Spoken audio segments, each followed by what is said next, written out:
আজ আমরা জানব ডক্টর মোহাম্মদ ইউনূসের কাহিনী, যিনি ক্ষুদ্র ঋণ ও গ্রামীণ ব্যাংকের মাধ্যমে বিশ্বের দরিদ্র মানুষের জন্য আশার আলো জ্বালিয়েছেন। কিন্তু তার জীবনে কেবল সাফল্যের গল্প নয়, রয়েছে বেশ কিছু বিতর্ক। চলুন দেখে নিই এই অসাধারণ ব্যক্তিত্বের জীবনের অনন্য দিকগুলো।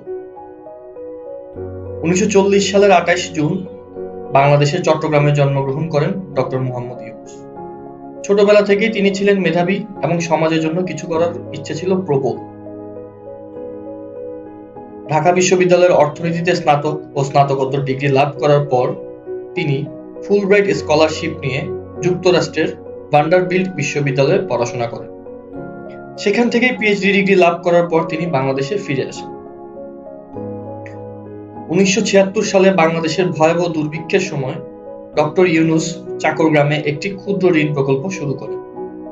তিনি নিজে টাকা দিয়ে ৪২ জন মহিলাকে ঋণ দেন